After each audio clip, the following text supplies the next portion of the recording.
Welcome to Analysis Services and what's the difference between the tabular and the multidimensional model. Now, since Analysis Services, whether it's on Azure or on-prem, is really targeted at creating a semantic layer which is ideal for Power BI and other types of slicing and dicing analytic tools, I'm wearing my Power BI shirt, if you can see that, in honor of this presentation. All right, my name is Brian Kafke. I'm a Microsoft Data Solutions Enabler, and you can find all my content, slides, and code and everything else on my GitHub account at the link below, that link in there. So github.com/bkafke/shared. And so what is analysis services? And the easiest way to define it, because it's a bit of a tricky term, but the bottom line I want to say is analysis services is designed to allow you to get extremely fast responses from analytical processing. So when you click on things, if you think of the way Power BI works and really modern and analytic and data visualizations tools work, you're aggregating on the fly very quickly. Give me an entire summary of all departments, then give me it by region, then give me it by region, department, and salesperson. And that's a lot of work, and you might have millions, maybe even billions of rows on the back end trying to satisfy those requests. It's not easy for any back-end database or whatever to service those requests efficiently, and that's where analysis services steps in. Now, on Azure Analysis Services adds another layer of scale-out ability that doesn't exist on-prem, or at least not easily. You have to basically set up multiple machines and allow them to all service requests to allow it to scale out to even higher workloads. So the definition from here is it's an analytical data engine used in decision support and business analytics. And the idea of a semantic data models for business reports, I think it's kind of a fancy word that's just going to render the data to you in a way that's usable by the business. So typically in the traditional cube, we'll talk about the idea behind the cube is really the traditional dimensional data warehouse, dimensionally modeled, the Kimble method of dimensional modeling.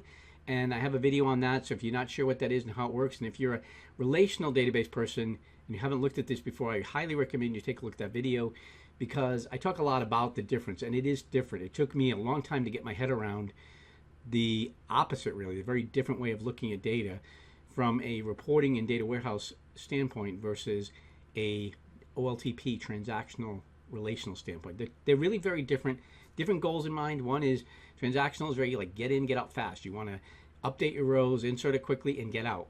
But in dimensional, in the data warehouse, you're really thinking about queries, and you're usually dealing with sets of data, and that in and out performance is usually less critical until you get to something like Power BI, where it has to click and respond instantly.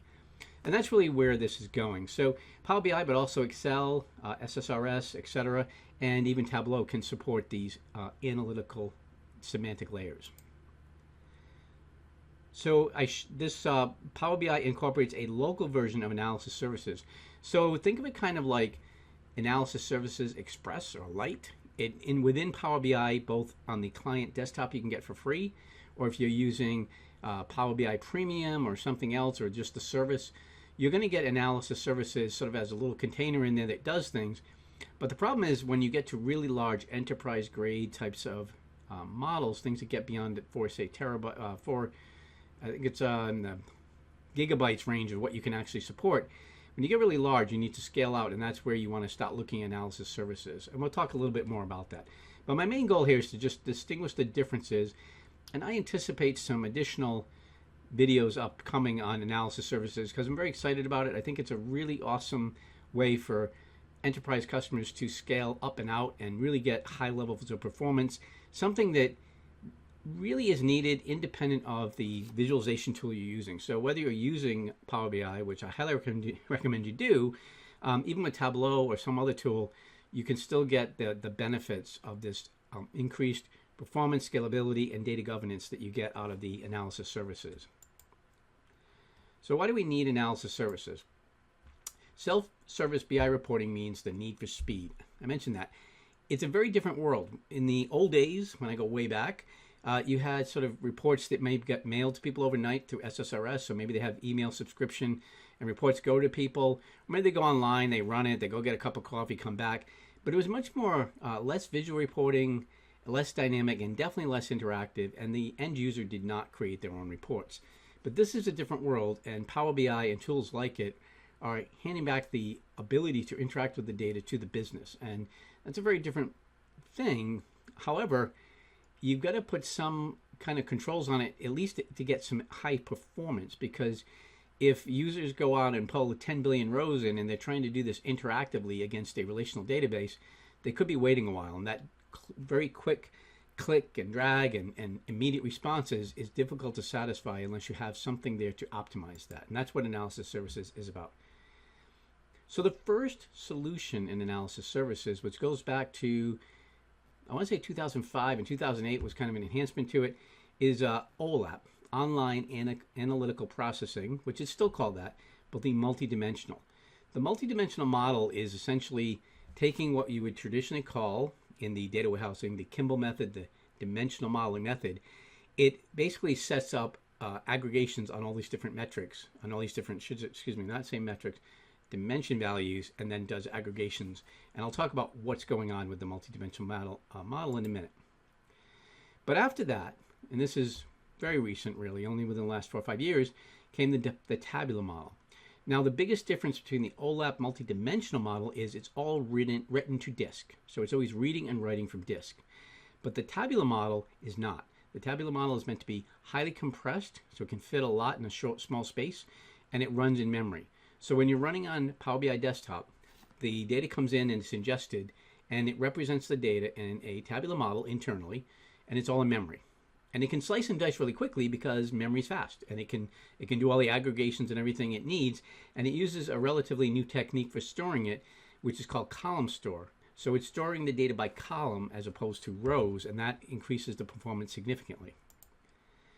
So you can also scale up and out with Azure Analysis Services, which I mentioned.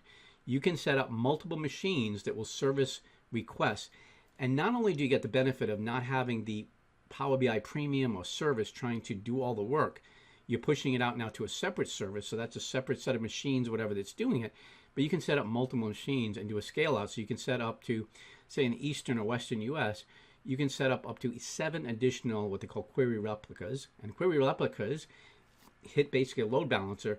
And so if one machine is too busy to really service your request, it's hitting the cap of what's allowed on a machine, it can route it to another machine.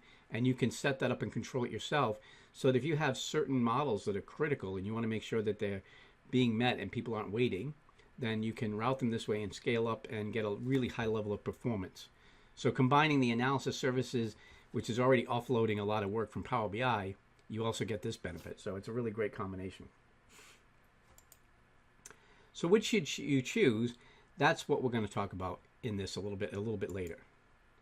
So a book I highly recommend is this book, which I found, and I'm going through it currently, to be honest. It's called The Tabular Modeling and Microsoft SQL Server Analysis Services. Most of it also applies to Azure Analysis Services. The only thing is that the multidimensional model is not supported currently in Azure. It's only available on-prem. But right now, the more popular, the more trendy, cool way to do things has been the tabular model.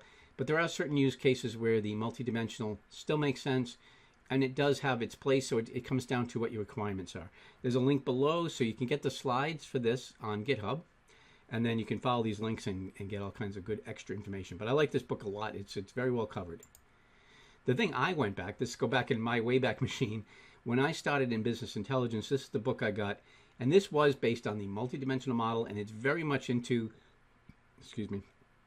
the Kimble method of multidimensional modeling. In fact, it was so closely meshed. The cubes within analysis services are so closely mapped to dimensional modeling that it was actually very confusing to me whether I was implementing, whether a cube was really just the warehouse or a cube was something different.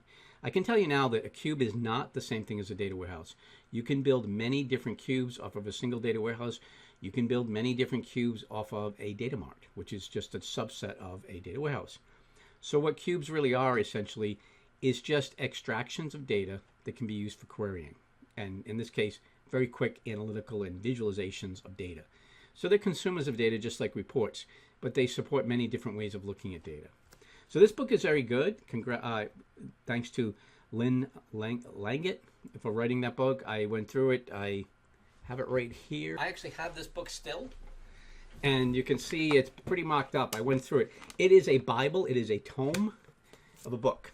It covers a lot of detail. A lot of it is spent on breaking a relational mindset of thinking to thinking in terms of business intelligence and dimensional modeling. So I like the book a lot. It is now outdated, obviously 2008, and I don't know if there's an update to it to the current versions, but you want to probably start looking more at the tabular model, which really simplifies things. I mean, one of the things you can see from this is the newer book is much shorter.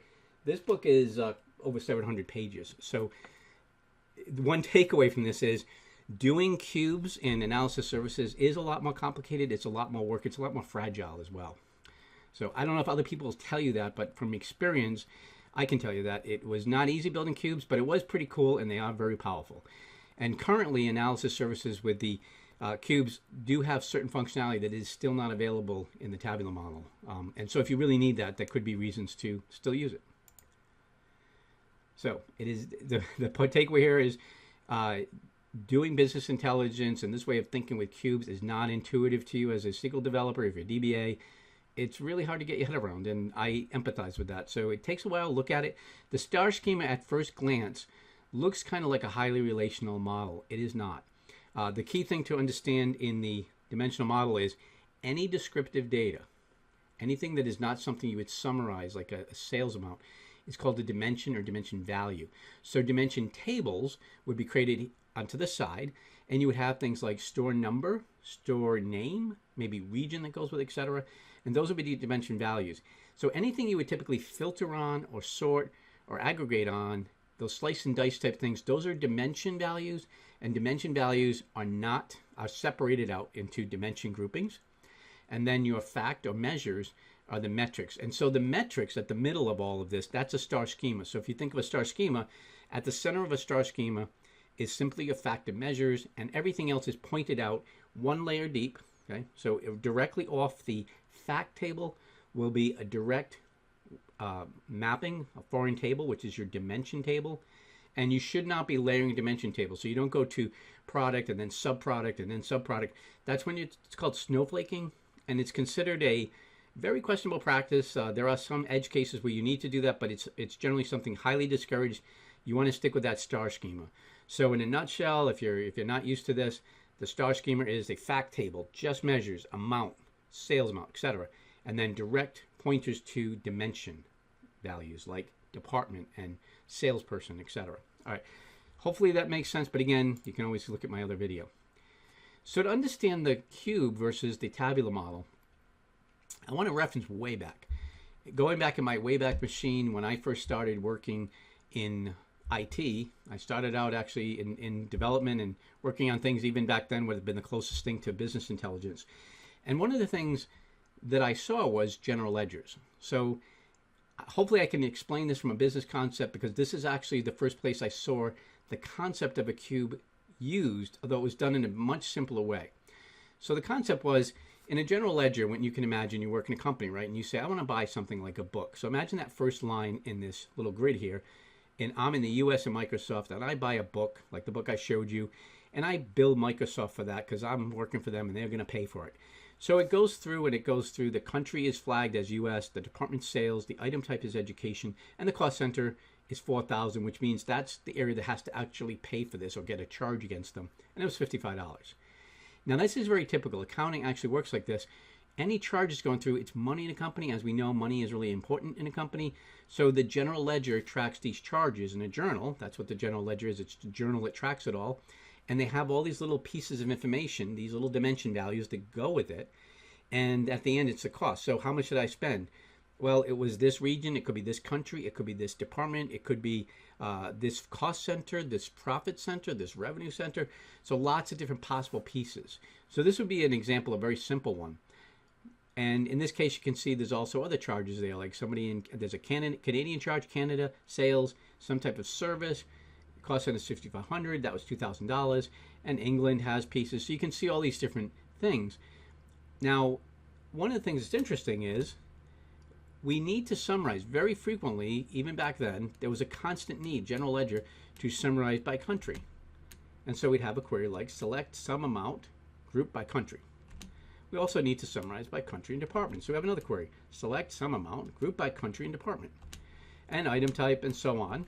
and by any combination. So let's say everything's there. Now the interesting thing is you're doing this every day, probably hundreds of times, maybe thousands of times per day. You're running the same query, the same aggregation in this data. But when you close a month, there's no reason for that, right? Because once a month is closed in accounting, you cannot go back to the data. It's locked down, it's done.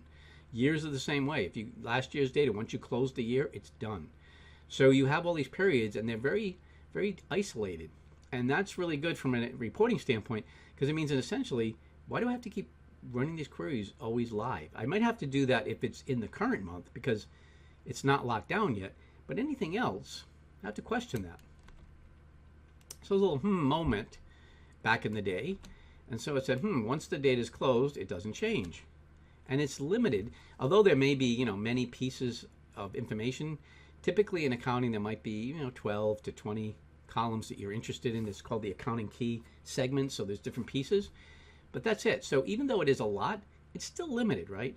So we want to know what's the amount charged, and we can summarize it. And these summaries can then be used to go into like our balance sheet and our income statement. But we want to do this. We don't want to keep running the queries over. So here's the aha moment. Could we just run the queries once, summarize the amount in every possible combination, right? And then save the results. And then when a user says, I need my summary by country, department, item, and cost center, why not just go out and pull it and say, oh, we already did that. Rather than run a query that's going to go into a billion rows, we can just basically pull it out. It's already been pre-aggregated. So if you can think of that, imagine a table, or many tables in some cases, where you pre-aggregated all these different combinations and you stored it. Then when somebody asks for it, you just pull it out and give it to them and you're done. That's the idea behind a multidimensional cube. It's pre-aggregating and it's saving the results. And that's the difference between that and the tabular model, which I'll talk a bit in a minute. So in this case, imagine we have this table, and the first set of rows, looks like about the first 8 or so, it's what I showed you. It's different charges at an individual level. But imagine if I did some pre-aggregation and I decided I want to summarize by country, and so I just put nulls or empty columns for department, item type, etc. And I say, okay, for the country US, here's the total. For Canada, here's the total. And then I say, okay, now I'm going to do it by country and department. So US and sales, here it is. Canada and IT, here it is. So I've got two different aggregations, and I've got those ... lines to say there's many more combinations potentially. But imagine I did every possible combination and saved it. Then I could go back, and this of course would have months and dates, etc. But I could go back and pull out any month or maybe any year if I've aggregated it at the year level, and just pull out what I want without having to run queries against the database. So it's a very simple idea, really. I'm just pre-summarizing it and saving the results. You've probably done this if you've done business intelligence or any kind of reporting. You probably sometimes create summary tables of data because you don't want to run against this massive thing, and ultimately the business says, well, we really want to get it summarized by month. So you may have already done that. A materialized view is often doing this. That's all it is. So if we think about a cube, imagine we were summarizing and we've got dimensions country, department, and item type. And imagine these are different item types going through in departments. And each cube is the summary amount of some combination of, we'll say, sales, or in this case, maybe general ledger charges. Okay, so that's what each cube is. So you can see how it looks like a cube. Now, the thing we have to be careful of, though, is I don't say cube as much. I'd rather say multi-dimensional because it's really n-dimensional. It's how many different dimensions there are could be hundreds, could be thousands, because you've got so many different possible values you can slice and dice by. And so a cube is kind of misleading. It makes it seem like, well, it's very limited. It's three dimensions, but it's not. So that's something to bear in mind. N-dimensional is a better name for it, and sometimes you will see that. And so it can get complex. The problem with n-dimensional is you can't draw a cube with it because it gets too complicated. However, this I got from a Microsoft site. So they attempted to show the idea of more than 3 dimensions. And obviously, since I said you can't really draw a cube anymore, they use brackets and things to show this, where it's getting roots and Eastern Hemisphere and different countries aggregating up. So you can see in this type of thing the idea behind a multi-dimensional cube, and you can see a time dimension also slicing things up. And so that's the idea behind a multi-dimensional model. So I hope that makes sense. I'll talk a little bit more about that. And if you've ever seen MDX, that's an example of MDX code. Here's the takeaway. If you ever tried to understand MDX, most people who do relational programming don't get it, because we think selects from something from a table, and then, oh yeah, we want to get many rows, so let's summarize it. But the whole idea behind MDX is no, it's a grid, right? If you're in Battleship, you say get A5, E2. You're picking points, right, out of things. In this case, it can be many dimensions. So what you're actually doing when you run an MDX query is you're saying, get me, the department is accounting, the month is January, the year is 2018, and the user is Brian, and this, and you fill in all these possible values. Those are coordinates, many coordinates, but at the end, they're going to pick something out. They can pick out a single value, or you may say, get it when it's all these things you say, but I want any month from January to March. So it can also pull out a range, but it's always selecting items. It's selecting things out of a grid. And that's how a multidimensional model works. So if we look at this example query, it's actually saying within my measures, which is a fact, my fact table, I'm pulling out sales amounts. What's an amount? And I want the tax amount. So this makes sense, right? That's what's in our grid.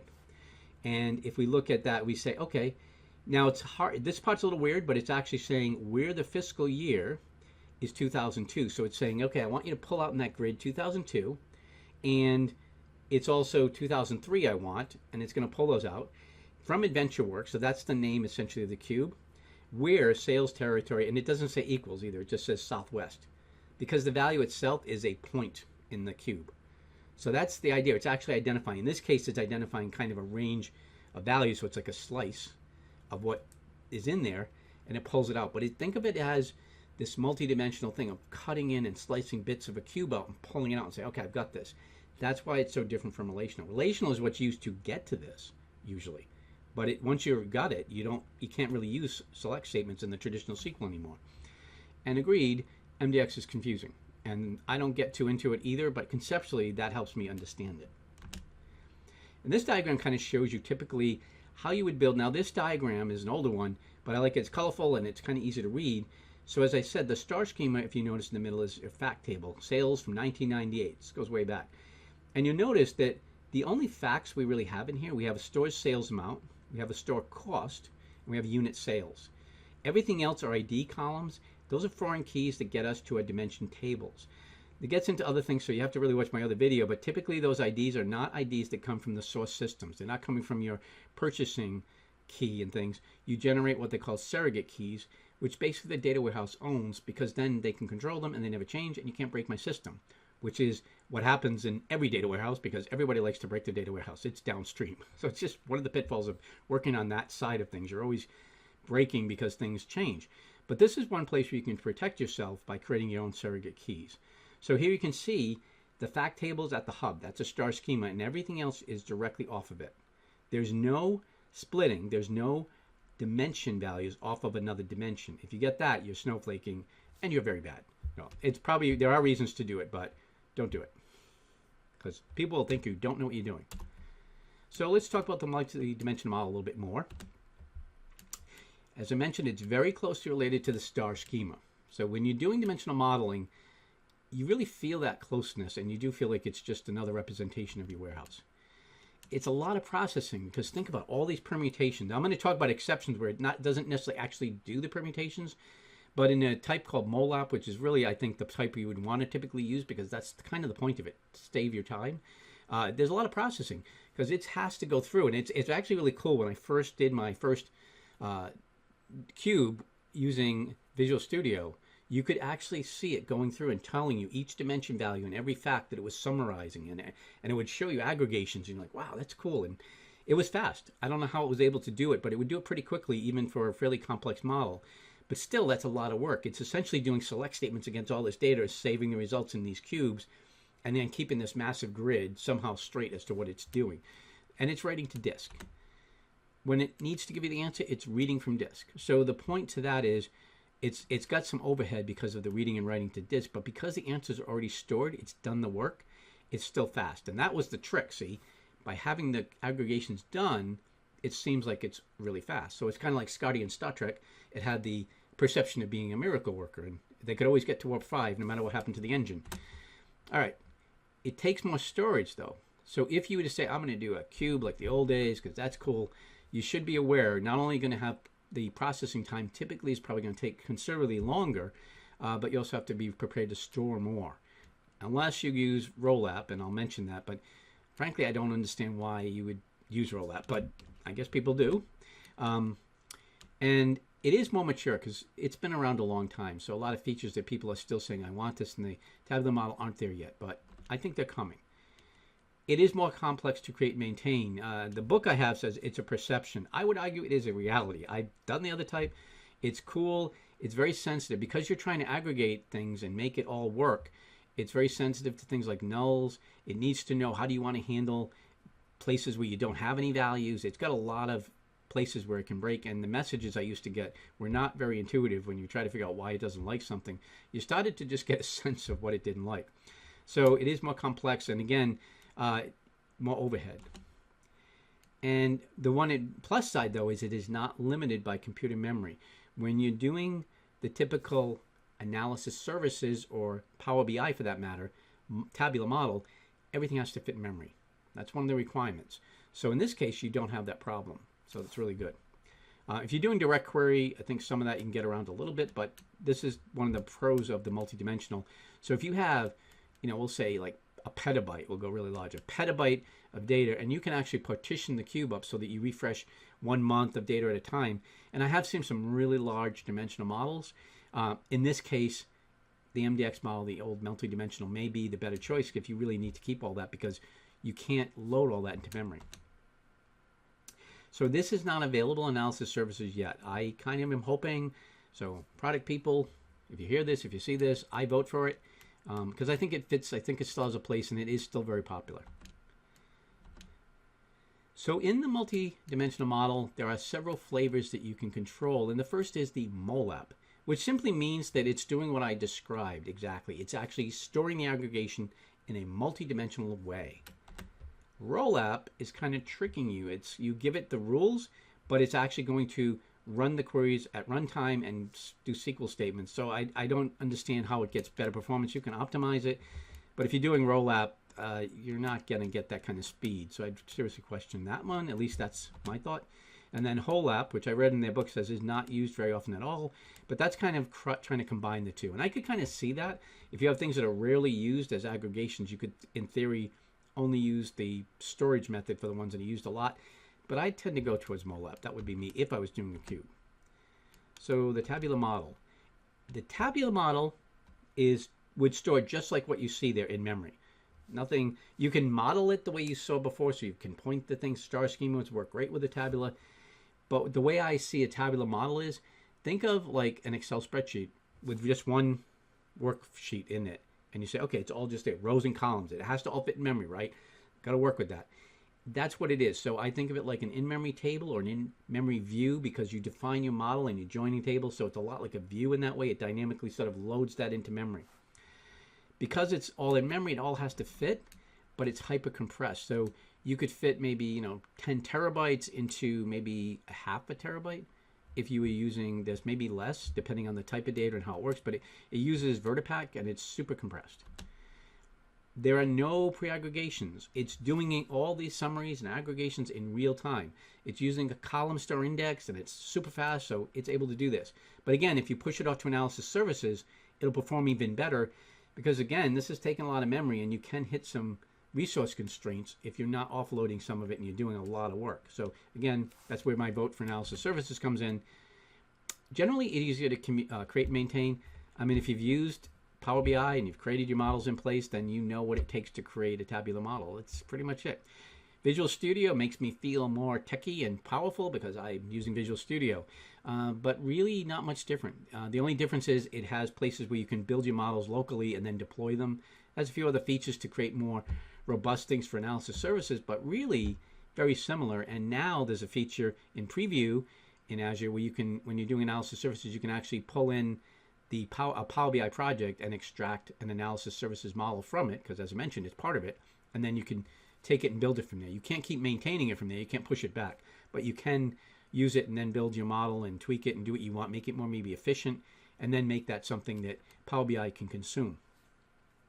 Now, a little point about analysis services when you're using it, when you pull in a analysis services model, that's the end of the story. You'll actually see that the ability to play with the model and bring in data sources is disabled. You can do some facts and measures, some calculated stuff with DAX, etc. But that model building kind of piece is done for you because the whole point of it is it's already there in analysis services, which is great for kind of finding a balance between, you know, on the fly Power BI, build your models wherever you want, versus something that has more governance and scalability, and it's something that you can have reusability. Because one concern I sometimes have with like just sort of Wild West with Power BI, which I do like the idea of self-service, is you probably have certain types of data and combinations that many different people and departments need, and yet you're going to have them all create their own stuff on the fly. You've got the risk that some things won't agree, so you've got this problem of you don't have a single sort of truth, single source of truth, and you could have a lot of problems because if 50 or 100 people all built models, and all those models will say use something like patient ID, and they decide to rename patient ID to patient XID, then all those models break. Now, you can break analysis services models, but since it's probably less of them and they're shared in one space, you can fix it quickly, and everybody gets those new models, and they're all good to go. But if you have a lot of different models, it's kind of that reusability and the idea of write it once. That they call it in Python the dry principle, don't repeat yourself. So you have to find a happy balance point.